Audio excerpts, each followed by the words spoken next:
lari ke wartawan.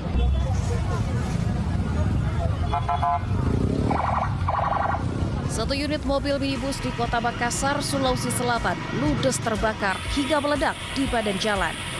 Penyebab kebakaran diduga akibat korsleting listrik pada bagian kelistrikan mobil. Beruntung pengemudi mobil berjenis kelamin perempuan berhasil selamat saat mobil mengeluarkan api dan mengeluarkan ledakan. Kobaran api baru berhasil dipadamkan setelah 2 unit mobil pemadam kebakaran dikerahkan. Arus lalu lintas yang sempat terhenti beberapa saat kembali bisa dilalui usai api yang membakar mobil berhasil dipadamkan. Aparat kepolisian dari Polsek Tamalate Kota Makassar, Sulawesi Selatan memasang garis polisi terhadap badan mobil yang tinggal menyisakan puing.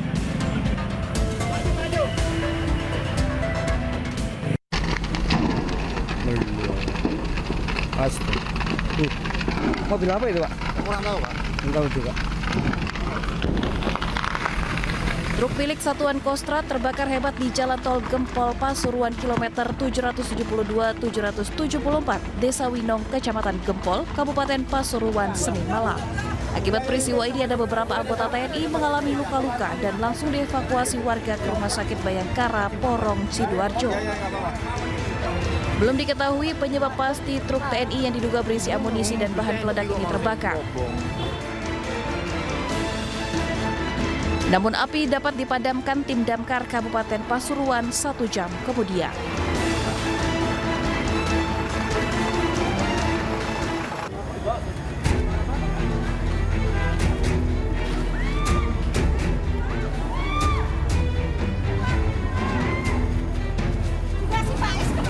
Penghuni apartemen Modern Land di Jalan Hartono Raya, Kelapa Indah, Kota Tangerang berhamburan keluar gedung setelah melihat api membakar salah satu unit di apartemen.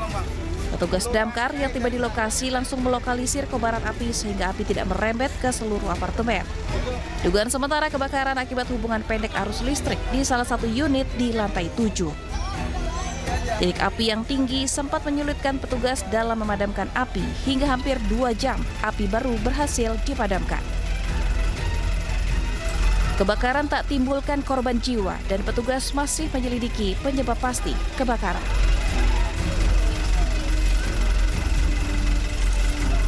Kita awali informasi pagi hari ini dari aksi demo mahasiswa yang menuntut pencopotan Ketua DPRD Kota Palopo berakhir ricuh. Ya, sementara itu di Lampung, aksi unjuk rasa ratusan mahasiswa dari kalangan petani yang menuntut kenaikan harga singkong ini memanas saat pengunjuk rasa mencoba menerobos barikade petugas.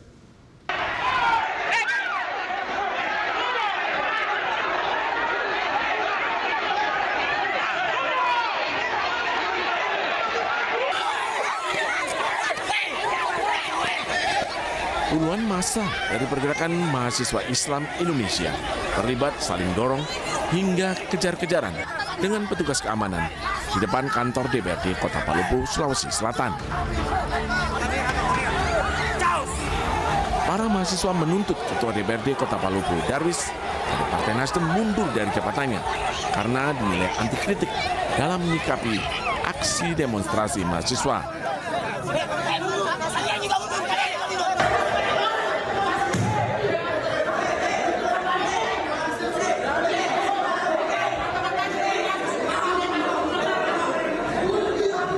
Sebelumnya, Darwis memukul meja di depan para mahasiswa saat mendengarkan tuntutan demo Hari Buruh. Video tersebut viral hingga menuai banyak kritikan dari netizen.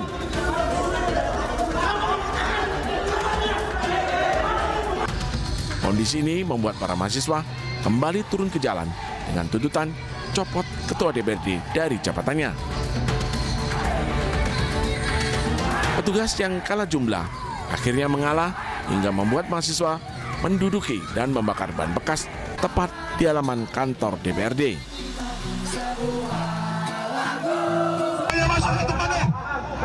Jangan kalian mengatakan yang zalim. Yang zalim itu penguasa. Yang zalim itu pemerintah. Yang zalim itu adalah para oligarki.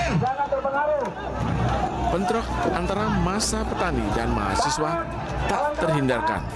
Petugas yang berjaga di depan kantor pemerintah Provinsi Lampung terlibat adu mulut hingga saling dorong dengan demonstran.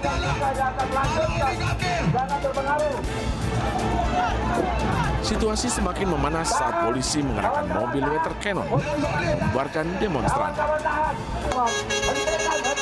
Aksi saling dorong, demonstran dan aparat tak terhindarkan. Massa membalas semprotan air dari water cannon dengan lemparan batu ke arah petugas. Akibat terkena lemparan batu, seorang anggota polisi terluka di kepala dan dilarikan ke rumah sakit. Sementara 5 orang masa aksi diduga menjadi provokator diamankan polisi dan segera dibawa ke Mapolresta Bandar Lampung untuk diperiksa. Setelah kondisi mereda, perwakilan petani menemui Gubernur Lampung berjanji mengupayakan harga singkong yang tidak merugikan petani. Aksi para petani dilakukan karena khawatir dengan harga singkong yang terus anjlok. Kondisi tersebut sangat berdampak keberlangsungan hidup para petani singkong. Dari Palupo, Sulawesi Selatan dan Bandar Lampung, Asrudin Rubak dan Andreas Afandi, iNews melaporkan. Bisa meski masih 3 laga pertandingan lagi, ratusan supporter Persib di Bandung dan Cilengsi, Jawa Barat sudah merayakan kemenangan klubnya menjadi juara Liga 1 tahun 2024-2025. Selebrasi dilakukan di jalanan hingga membuat arus lalu lintas tersendat.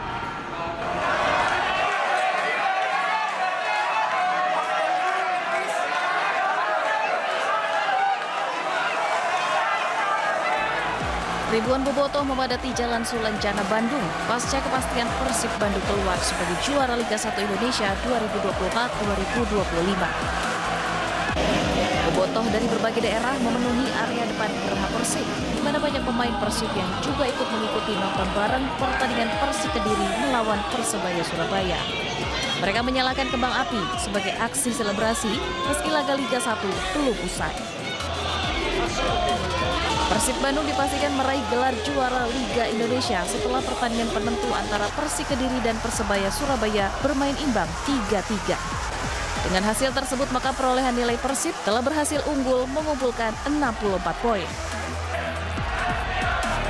Dari Bandung, Jawa Barat, Muji Prayitno, iNews melaporkan.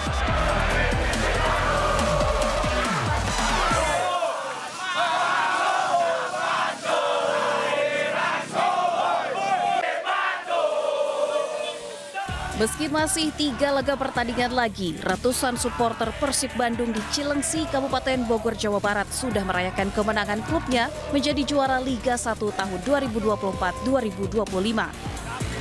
Antusias ratusan supporter Maung Bandung itu melakukan konvoi dan pesta petasan di flyover Cilengsi. Meski laga belum usai, namun Persib Bandung sudah dipastikan juara Liga 1 tahun 2024-2025.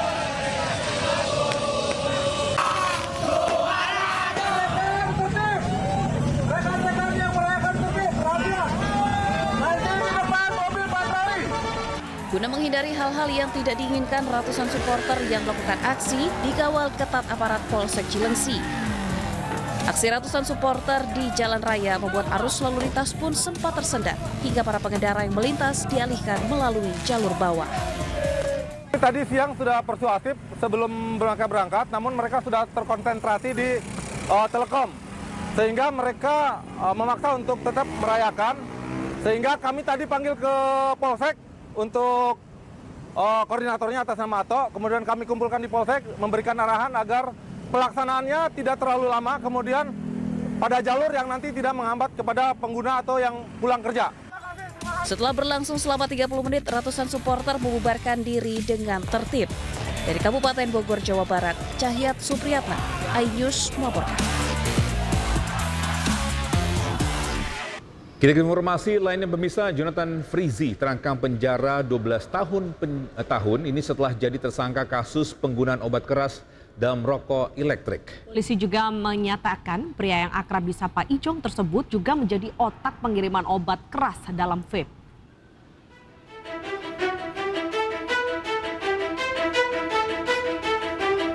Satres Narkoba Polresta Bandara Internasional Soekarno-Hatta mengamankan publik figur Jonathan Frizi alias Ijong setelah ditetapkan sebagai tersangka kasus penggunaan obat keras berbahaya dalam rokok elektrik atau vape tanpa izin. Polisi membeberkan Jonathan Frizi sebagai otak pengendali pengiriman obat keras zat etomidate mulai dari Malaysia hingga ke Jakarta. Ijong juga masuk dalam grup WhatsApp yang beranggotakan 3 tersangka lain. Ya, jadi pengungkapan ini kan kita dapati di tanggal 13 Maret. 13 Maret itu adalah penyerahan perkara dari Bea Cukai kepada kita. Dan prosesnya itu sejak Februari itu sudah membuat WhatsApp group yang nama WhatsApp group itu berangkat. Itulah kemudian ada komunikasi-komunikasi antara JF ini dengan 3 tersangka lainnya. Jadi grup itu hanya terdiri dari 4 orang. Di dalam grup itu ada komunikasi-komunikasi termasuk tadi berkomunikasi dengan EDS, kemudian membelikan tiket, kemudian menyiapkan hotel, kemudian mengontrol mengawasi untuk perjalanan dari Malaysia ke Jakarta. Sementara itu, pengacara Jonathan mengatakan polisi mengambil sekitar 40 vape. Jonathan juga kooperatif jalani pemeriksaan. Katakan bahwa benar klien kami itu bersikap sangat kooperatif. Beberapa panggilan, seluruh panggilan setiap dilayangkan pasti datang. Namun panggilan terakhir memang beliau harus operasi. Operasi ada bagian daging tumbuh di bagian tubuhnya yang harus diangkat untuk dicek apakah ada kanker atau enggak. Sebelumnya, Satres Narkoba mengamankan 3 tersangka lainnya yang merupakan jaringan dari Jonathan Frizi. Mereka diantaranya BTR, ER, dan EDS. Ijong sendiri ditangkap di rumahnya di kawasan Bintaro, Pesanggerahan, Jakarta Selatan, Minggu malam. Atas perbuatannya, Jonathan Frizi terancam hukuman 12 tahun penjara dan denda maksimal 5 miliar rupiah. Dari Tangerang, Banten, Tim Liputan iNews melaporkan. Ya, pemirsa, kapal motor penumpang tenggelam di perairan Teluk Balikpapan, Kalimantan Timur pada Senin sore. Ya, tim SAR gabungan masih mencari 2 orang hilang akibat kecelakaan kapal.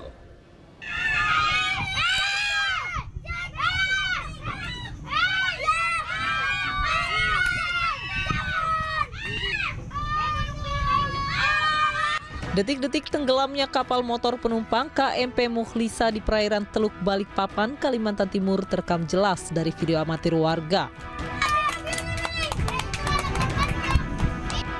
Tampak kapal oleng ke sebelah kanan sebelum akhirnya terhempas dan tenggelam. Dari kejauhan juga terlihat sejumlah penumpang berupaya menyelamatkan diri. Sedangkan 3 kru KMP terjebak di dalam kapal saat kapal tenggelam. Kantor Pencarian dan Pertolongan Balikpapan merespon cepat insiden tenggelamnya kapal dengan menyisir lokasi kejadian untuk mengevakuasi puluhan penumpang. Sebanyak 23 orang berhasil dievakuasi, namun dari total kru kapal 18 orang dilaporkan masih terjebak ada 2 orang.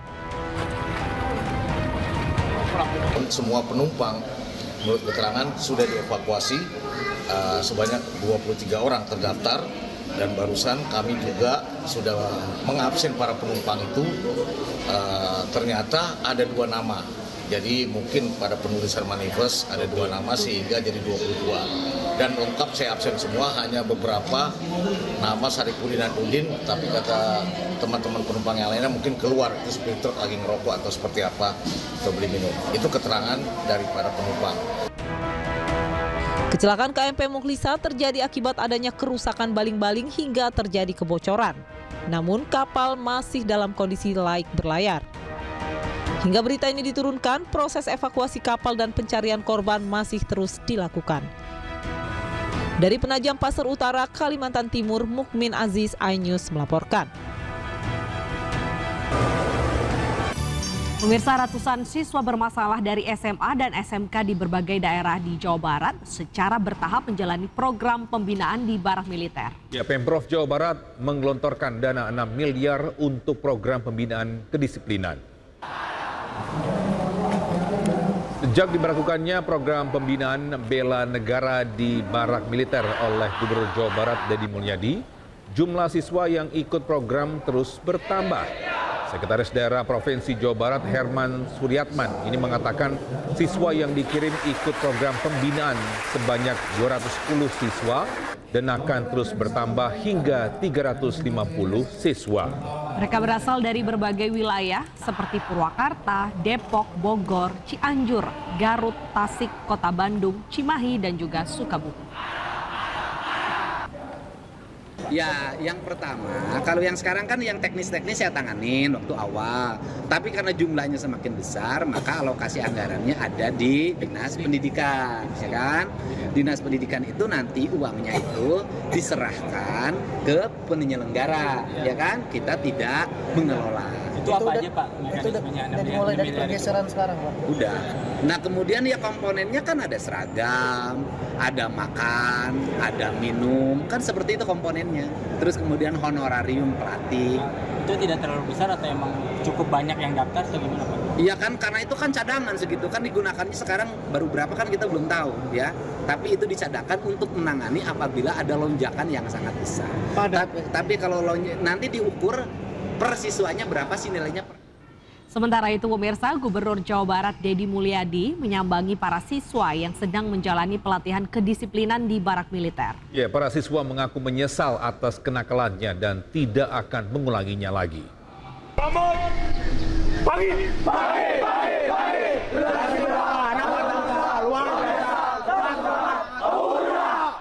Mau pulang mau di sini dulu. Yang benar. Mau pulang mau di sini. Yang benar. Ingat sama ibu nggak? Ingat sama bapak nggak? Ingat sama dosa sama ibu nggak? Ingat dosa sama bapak nggak? Pernah nyusahin nggak? Pernah ngeselin nggak? Sering bolos nggak? Sekarang nyesel nggak? Makannya enak nggak? Tidurnya nyenyak? Belajar lancar? Oke, pengen jadi apa ke depan? Apa? Wah, mantap. Dan saya kasih hari ini siapin sepatu baru buat kalian semua. Ya, tepuk tangan banyak. Seragam. Ya, sepatunya seragam, baru nanti ke tim pelatih ukuran-ukurannya. Plus sepatu olahraga buat pelatihnya. Terima kasih. Ya, saya ucapkan terima kasih. Semoga kalian menjadi anak-anak hebat, anak-anak kuat, dan anak-anak yang punya masa depan. Ya, dan meninggalkan jejak masa lalu menuju masa depan. Ya. Siap? Siap. Ya. Selamat semuanya, sukses, bahagia selalu, Jawa Barat.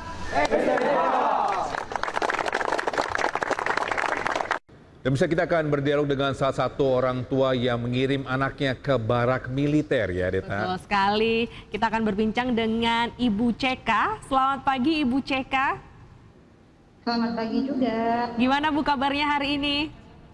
Alhamdulillah baik. Alhamdulillah. Nah Ibu Ceka, Ibu boleh diceritakan nggak sih, ini kenapa pada akhirnya Ibu mengirimkan anak Ibu ke barak militer? Kenakalan remaja apa yang anak Ibu lakukan sebenarnya? Kenakalan yang anak saya lakukan, merokok di lingkungan sekolahnya. Ini udah sering ya Bu ya, merokok dan sulit dibilangin ya? Iya benar itu, tapi baru ketahuan oleh sekolah. Ya, Ibu, gimana respon Ibu ketika pemerintah ada program baru ini? Apakah senang atau mendukungnya atau bagaimana? Saya mendukungnya dan antusias banget dengan program ini. Ya, untuk karena program silakan Ibu. Bisa membentengi dirinya sendiri dan bisa bertanggung jawab nantinya. Oke, ini program apa saja Bu yang ditawarkan atau nggak di dalam program tersebut? Maaf Pak, kurang jelas. Boleh diceritakan program apa saja mereka lakukan untuk kegiatan sampai 14 hari ini? Programnya ya seperti biasa Pak, ada pembelajaran juga dari sekolahan. Ada pengajian, sholat kayak gitu, olahraga. Oke. Nah, Ibu Ceka boleh dijelaskan nggak bagaimana proses pendaftarannya dan sampai akhirnya anak Ibu ini masuk ke barak militer? Apakah Ibu mendaftar atau memang ada ditawarkan dari pihak sekolah? Saya ditawarkan oleh pihak sekolah. Oke, prosesnya bagaimana Ibu? Bisa diceritakan kembali bagaimana prosesnya? Apakah Ibu daftar ke sekolah atau mungkin ke kantor polisi atau bagaimana Ibu? Enggak, itu saya didaftarkan oleh sekolah. Katanya, Bu, ini mau nggak anaknya dimasukkan ke barak militer? Oke. Kata saya mau. Ya, baik. Dan selama 14 hari itu di dalam program kedisiplinan ini, apakah Ibu bisa berkomunikasi dengan anak Ibu? Tidak bisa. Saya belum bisa komunikasi selama di barak militer. Oke, jadi mungkin handphonenya ditahan ya? Nggak bisa bawa handphone. Oh, nggak boleh bawa handphone bahkan. Nah, dan juga pemirsa. apa saja diperbolehkan ketika masuk ke dalam program ini pembinaan Ibu, anaknya? Kenapa? Apa saja atau nggak barang apa saja diperbolehkan untuk dibawa ke dalam program pembinaan ini, Ibu? Itu kayak bawa baju, perlengkapan mandi, alat sholat, sepatu, baju olahraga. Oke, jadi hanya barang-barang pribadi. Nah, Ibu, sebelum anak Ibu masuk ke barak militer dan tadi ditawarkan oleh pihak sekolah, apakah ada mengisi formulir atau perjanjian tertentu? Ada sih, ada tanda tangan persetujuan orang tua. Oke, baik. Nah, ini apa nih harapan Ibu setelah anak Ibu masuk ke barak militer?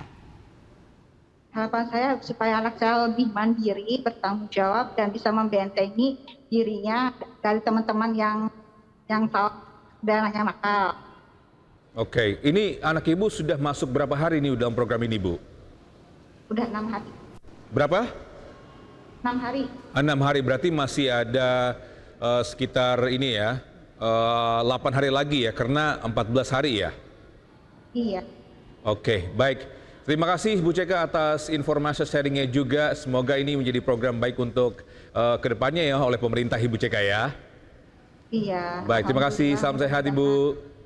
Baik pemirsa, Menteri Sosial Republik Indonesia Saifullah Yusuf mengaku belum mengetahui gagasan dasar dan solusi yang diberikan melalui program pendidikan karakter di barak militer gagasan Deddy Mulyadi. Ya, kendati demikian Mensos mendukung upaya mendidik anak-anak bangsa menjadi lebih baik. Ya itu nanti, ya itu kewenangannya beda-beda lah ya, jadi cari solusi. Saya belum, saya terus terang kurang paham juga ya gagasan dasarnya itu dan solusi apa, tetapi setiap upaya untuk mendidik anak-anak kita lebih baik itu harus didukung. Tapi caranya seperti apa dan apakah itu tepat, ya tentu yang paling tahu adalah pengambil keputusan. Tapi kalau dari kacamata Kemensos sendiri untuk cara-cara seperti barak untuk saya belum tahu persis, jadi saya belum bisa komentar. Gitu ya. Karena selama ini kan yang ambil alih panti sosial seperti itu mungkin, Pak. Kalau Kementerian Sosial itu yang kelompok rentan, jadi anak-anak telantar, anak-anak korban kekerasan, perempuan korban perdagangan orang gitu ya, kemudian mereka yang memiliki masalah psikologis dan masalah-masalah lain yang disebut sebagai kelompok rentan, itu yang menjadi tanggung jawabnya Kementerian Sosial ya. Bisa Gubernur Jawa Barat Deddy Mulyadi ini menjawab kontroversi siswa bermasalah masuk barak militer. Menurutnya gagasan dan pemikirannya dilakukan demi kebaikan bangsa. Kalau pro kontra kan bagus, artinya bahwa apa yang saya lakukan diperhatikan. Nah kemudian kan ada kecemasan-kecemasan atau kekhawatiran-kekhawatiran karena di lembaga atau tempat militer, tempat pendidikan militer, ya kan?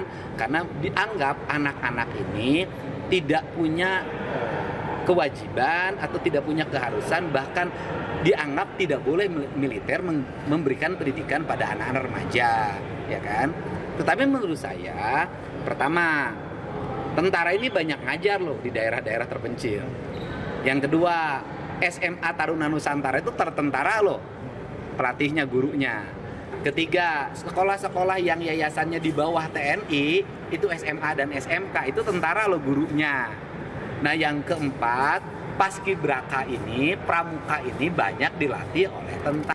Pemirsa, terciptanya solusi untuk lingkungan yang lebih baik, 289 orang dilantik sebagai ASN oleh Bupati Pemalang, Jawa Tengah. Ya, jika biasanya tempat pelantikan bersih dan ber-AC ini berbeda dengan Pemalang yang memilih melantik para ASN di tempat pembuangan akhir sampah yang ada di Pesalakan, Pemalang. 1. Trista Ardelia Tofah STR TRA. Selanjutnya oleh Kepala Dinkes Ando. Pelantikan yang syarat makna terjadi di Pesalakan, Pemalang, Jawa Tengah. Jika tempat pelantikan identik berada dalam gedung, rapi, dan tempat yang nyaman, berbeda dengan pelantikan 298 orang ASN di tempat pembuangan akhir sampah di Pesalakan, Desa Pegongsoran, Pemalang, Jawa Tengah. SK pengangkatan ASN diserahkan langsung oleh Bupati Pemalang, Anom Widiantoro. Dengan harapan pemilihan tempat pembuangan sampah di TPA Pesalakan ini sebagai titik awal pengabdian kepada masyarakat. Tempat yang kotor menjadi pengingat bahwa permasalahan seperti tata kelola yang masih buruk serta kurangnya rasa percaya masyarakat pada pemerintah. Serta para ASN baru diminta untuk siap melayani masyarakat secara disiplin sehingga terwujud tata kelola pemerintahan yang lebih baik dan dipercaya oleh masyarakat. Ya tentunya mereka lebih berintegritas ya, lebih mempunyai jiwa melayaninya yang lebih besar dan juga perhatian kepada masyarakatnya, bukan statusnya, bukan prestisnya, bukan juga kebanggaannya sebagai ASN, tapi lebih kepada pelayanannya dan juga berkomunikasinya bagian dari masyarakat itu sendiri. Semoga dengan dilantiknya CPNS di tempat ini menjadi lebih berempati dan kedepannya bisa memberikan solusi terkait permasalahan sampah di Kabupaten Pemalang. Permasalahan sampah adalah momok yang tak kunjung usai di Pemalang. Bahkan warga sekitar TPA Pesalakan memblokir akses masuk TPA agar tak ada lagi sampah dibuang yang mencemari lingkungan sekitar. Diharapkan segera ada solusi bersama agar tak ada lagi polemik berkepanjangan. Dari Pemalang, Jawa Tengah, Suryono Soekarno, iNews melaporkan. Kita ke informasi lainnya pemirsa, Jaksa menghadirkan ahli hukum pidana dan hukum acara pidana untuk menjadi saksi ahli dalam sidang lanjutan dugaan suap vonis bebas Gregorius Ronald Tanur. Ya, saksi dicecar soal pembuktian gratifikasi yang diterima Zarov terkait perannya sebagai perantara suap 3 hakim PN Surabaya.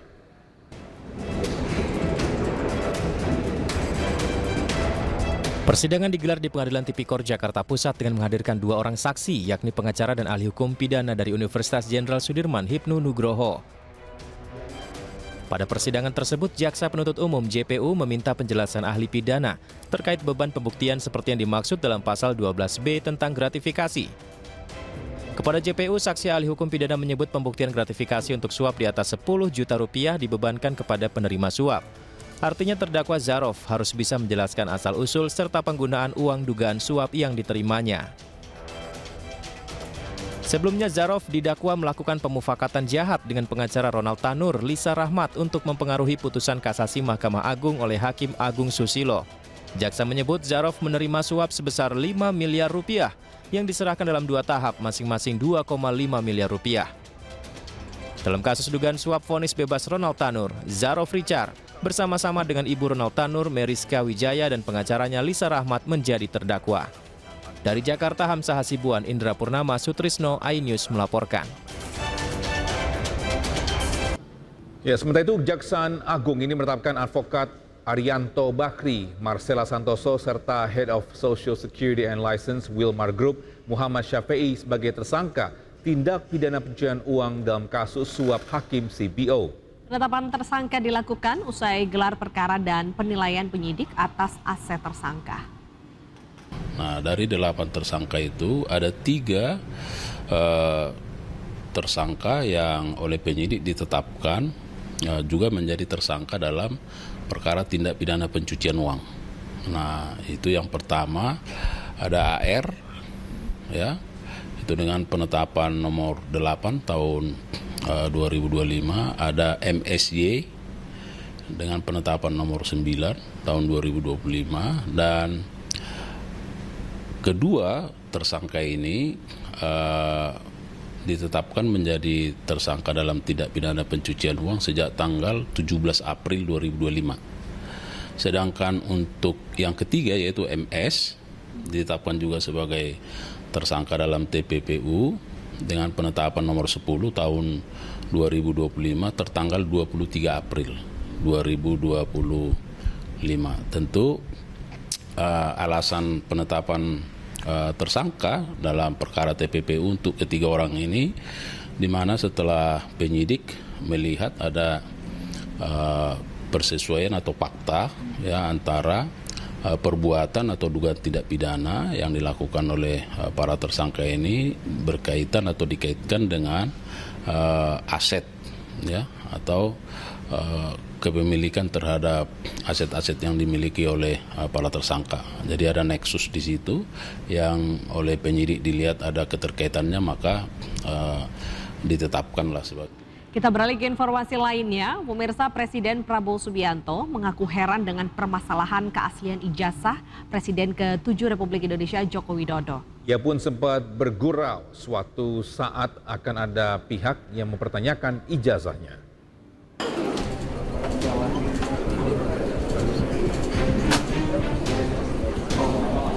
Presiden Prabowo Subianto menyoroti kontroversi ijazah Presiden ke-7 RI Joko Widodo. Dalam sidang kabinet paripurna yang digelar pada Senin sore, sambil bergurau, Presiden mempertanyakan apakah kelak dirinya akan mengalami nasib serupa di mana ijazahnya dipermasalahkan. Menghadap Pak Harto, iya kan, menghadap Bung Karno kalau bisa. Loh, minta pandangan, minta saran. Pak Jokowi berhasil 10 tahun, orang suka tidak suka. Masalah ijazah dipersoalkan. Nanti ijazah saya ditanya-tanya. Sementara itu, Presiden ke-7 RI Joko Widodo menjelaskan alasan dirinya melaporkan Roy Suryo dan lain-lain ke Polda Metro Jaya. Jokowi mengaku merasa terhina terkait tuduhan ijazah palsu. Ya, ini kan bukan objek penelitian. Kan sudah menghina saya sehina-hinanya. Sudah menuduh ijazah itu ijazah palsu. Sudah merendahkan saya serendah-rendahnya. Ya nanti dibuktikan lewat proses hukum. Nanti akan kita lihat di proses di pengadilan seperti apa.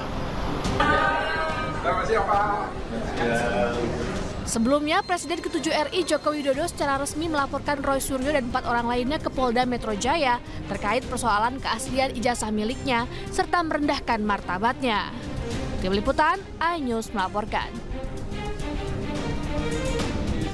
Bisa wacana syarat menerima bansos di Jawa Barat menuai polemik. Sebab tindakan vasektomi melanggar hak asasi manusia dan nilai-nilai agama.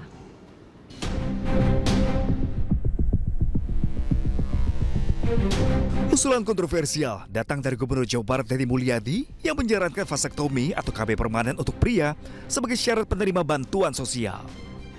Usulan ini langsung menuai respon dari berbagai pihak, termasuk Menteri Koordinator Bidang Pemberdayaan Masyarakat Muhaimin Iskandar.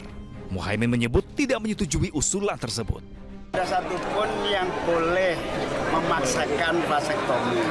Vasektomi bagian dari hak asasi manusia. Karena itu tidak ada aturan satupun yang mensyaratkan bansos itu tertentu seperti vasektomi. Vasektomi itu kerelaan. Karena itu mari kita lakukan penyadaran pentingnya keluarga berencana, pentingnya merencanakan jumlah anak yang baik. Tapi kepada yang berhak menerima, Presiden sudah memerintahkan tidak boleh ada yang berhak menerima tidak mendapatkan bantuan. Jadi syaratnya ya memang tidak mampu aja ya Mas? Yes. Ditemui di tempat terpisah, senada dengan Muhaimin Iskandar, Menteri Sosial Saifullah Yusuf menyatakan usulan tersebut perlu dikaji lebih dalam dengan mempertimbangkan aspek agama dan hak asasi manusia. Ide-ide seperti itu harus dipertimbangkan dari banyak sudut pandang, ya kan? Karena bansos itu diberikan dalam kerangka perlindungan dan jaminan sosial. Memotivasi penerima bansos untuk bisa naik kelas, untuk bisa hidup lebih mandiri, ya, untuk memiliki keterampilan dan membuka akses itu adalah program-program bansos, khususnya PKH dan juga program-program lain dari kementerian lembaga lain. Yang sifatnya itu adalah untuk memberikan dukungan dalam memenuhi kebutuhan-kebutuhan dasarnya. Sambil kemudian nanti didukung dengan program pemberdayaan. Sementara itu, wacana vasektomi menjadi syarat penerima bantuan sosial yang digulirkan Gubernur Jawa Barat Deddy Mulyadi juga telah diharamkan MUI Pusat. Vasektomi haram karena menurut penelitian, seseorang yang telah divaksektomi tidak pernah kembali normal. Tim Liputan iNews melaporkan. Pemirsa, Bupati Indramayu Luki Hakim jalani hari pertama magang di Kementerian Dalam Negeri. Nah, magang ini merupakan sanksi yang diberikan oleh Mendagri atas pelanggaran yang dilakukan oleh Luki Hakim. Luki Hakim melaksanakan magang di kantor Kemendagri selama 3 bulan sebagai sanksi atas perjalanannya ke Jepang di tengah arus mudik Idul Fitri. Luki Hakim akan magang di Direktorat Jenderal Administrasi Wilayah Kemendagri. Ya, menurut Wakil Menteri Dalam Negeri Bima Arya, tugas magang Luki Hakim akan berubah dan berpindah setiap pekan selama 3 bulan masa sanksi. Selain sanksi magang, Luki Hakim juga diwajibkan menggunakan transportasi umum selama menjalani sanksi guna mendukung efisiensi anggaran.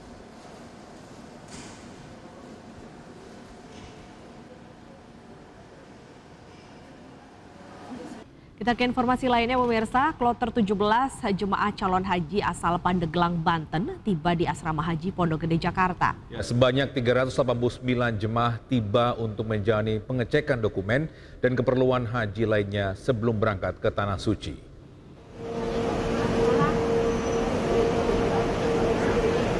Pemirsa, Asrama Haji Pondok Gede, Jakarta menerima calon jemaah haji kloter 17 asal Pandeglang, Banten. Jemaah tiba di Asrama Haji Jakarta pada pukul 6.45 waktu Indonesia Barat dalam rombongan yang terdiri dari 10 bus.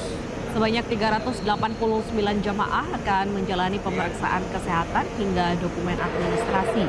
Nantinya calon jemaah akan mendapatkan gelang sebagai identitas selama melaksanakan ibadah haji di Arab Saudi. Pemirsa, jemaah haji juga akan mendapatkan bekal untuk biaya hidup selama ibadah haji sebesar Rp750 atau setara dengan Rp3.200.000.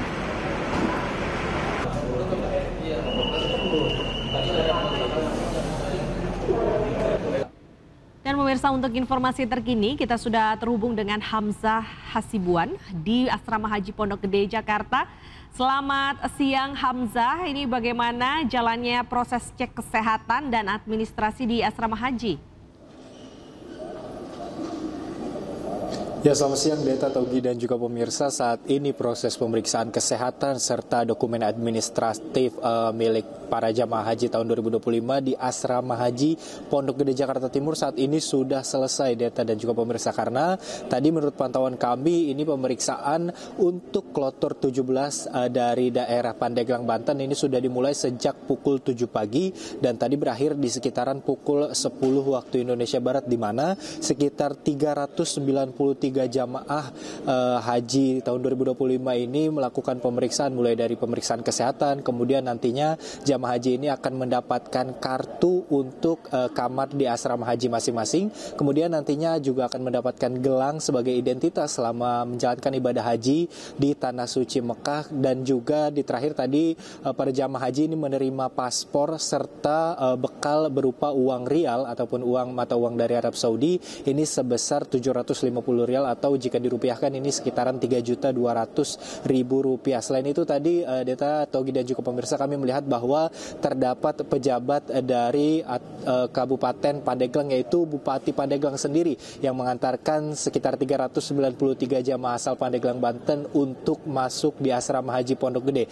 Tadi juga Bupati asal Pandeglang ini memberikan pesan bahwa kepada para jamaah tidak perlu membawa bahan-bahan, karena biasanya ada jamaah yang membawa bahan-bahan makanan seperti petai ataupun jengkol, ini tidak diperlukan, sehingga para jamaah ini hanya perlu untuk fokus beribadah karena terkait dengan makanan dan perlengkapan ini memang sudah disiapkan oleh panitia penyelenggara ibadah haji baik di Indonesia maupun di Arab Saudi nantinya. Selain itu Togi, Deta, dan juga pemirsa, ini dapat kami sampaikan bahwa di Asrama Pondok Gede Jakarta Timur ini terdapat sekitar ataupun beberapa fasilitas untuk lansia, karena pada tahun ini terdapat 30% jamaah haji lansia di Indonesia, sehingga asrama haji khususnya Embarkasi Jakarta ini menyiapkan beberapa fasilitas, yaitu salah satunya fasilitas fast track untuk para lansia, di mana dapat diperiksa dokumen serta kelengkapan hajinya lebih dulu, sehingga orang-orang yang lebih muda atau lebih fit ini akan diterakhirkan, sehingga para lansia bisa langsung masuk ke asrama haji dan dapat beristirahat. Selain itu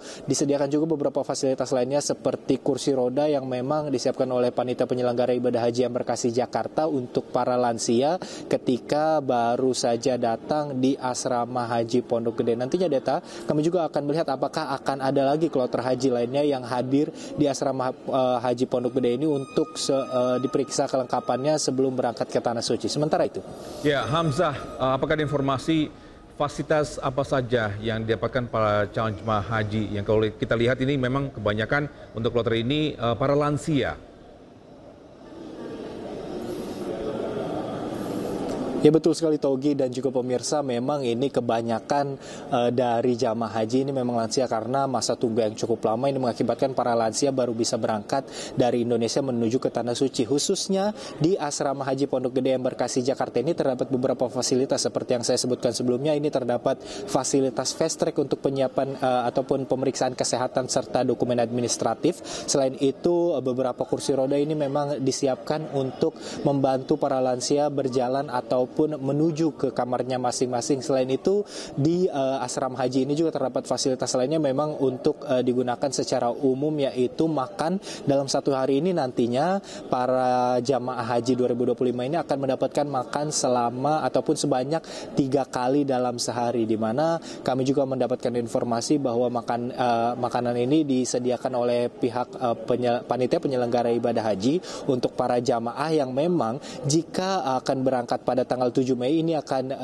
datang ataupun menginap terlebih dahulu di asrama haji Pondok Gede Jakarta, karena PPIH Embarkasi Jakarta ini juga sudah menyiapkan sekitar 9 gedung yang dapat digunakan oleh para jamaah. Khususnya di Embarkasi Jakarta ini terdapat 3 daerah, yaitu daerah Banten, daerah Lampung, dan juga daerah DKI Jakarta, di mana ketiga daerah ini kecuali Lampung ini dapat menempati kamar-kamar yang sudah ada di asrama haji Pondok Gede. Terdapat sekitar 62 kloter nantinya yang akan mampir terlebih dahulu untuk melakukan pemeriksaan kesehatan, kemudian melakukan pemeriksaan identitas serta surat-surat dan dokumen administratif sebelum nantinya para calon jamaah haji ini akan diterbangkan ke Arab Saudi, Mekah ataupun Madinah. Sementara itu, Taugi dan Deta.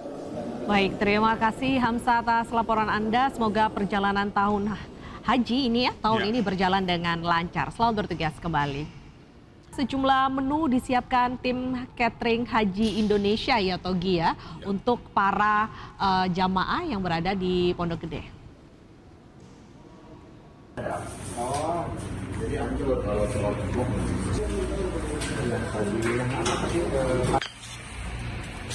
Ini pecahan ini. Oh, aku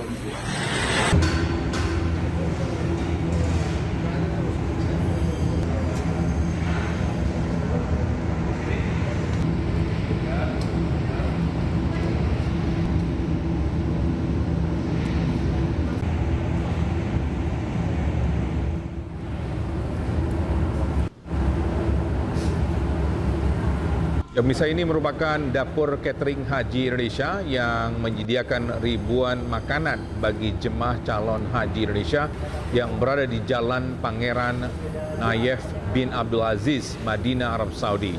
Di Media Center Haji berkesempatan mengintip kegiatan tim dalam racik menu yang akan dibagikan ke jemaah. Terdapat dapur kering, tempat meracik ulang bumbu dari Indonesia, dan hot room atau ruang memasak utama dengan panci-panci raksasa. Ini menghiasi setiap sudut ruang. Para juru masak dengan teliti menyiapkan dan memasak berbagai menu-menu Nusantara yang tentunya menggugah selera makan dari para jamaah. Usai matang, distribusi makanan dikawal ketat, mulai dari waktu antar sampai hotel hingga suhu kehangatan makanan tetap dijaga. Ya, sampel makanan juga harus lebih dulu diuji di petugas KKHI mengenai kelayakan makanan yang diberikan kepada jemaah. Jam 4 sore udah nggak boleh dimakan. Nah nanti makan malamnya hanya sampai jam 9 malam, jam 21. Nah gitu, jadi kendalanya biasanya kan yang ibadah lewat jam 9 malam, baru makan malam, nah itu yang ngeri kita. Ya, sementara itu Klinik Kesehatan Haji Indonesia siap melayani para jemaah calon haji selama berada di Madinah, Arab Saudi. Nah ini seluruh fasilitas utama pun siap beroperasi.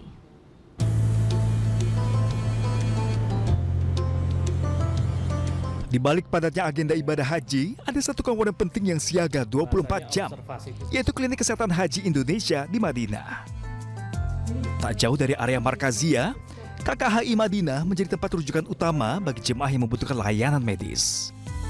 Seluruh fasilitas utama kini sudah siap beroperasi penuh.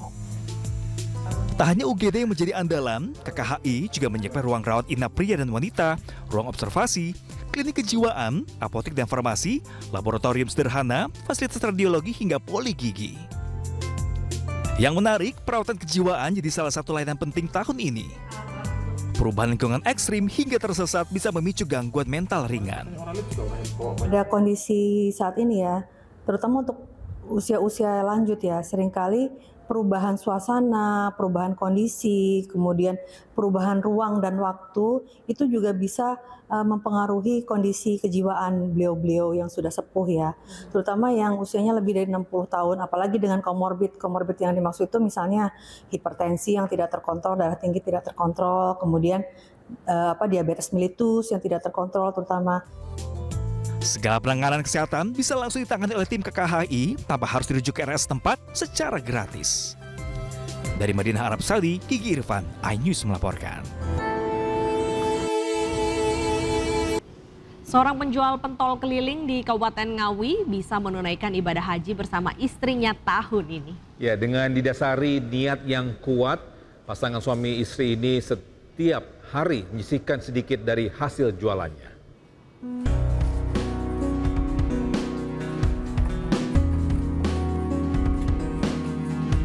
Seperti inilah keseharian Sumino, 50 tahun bersama istrinya Nur Hasanah, 56 tahun, warga Jogorogo, Ngawi, dengan dibantu anaknya membuat pentol.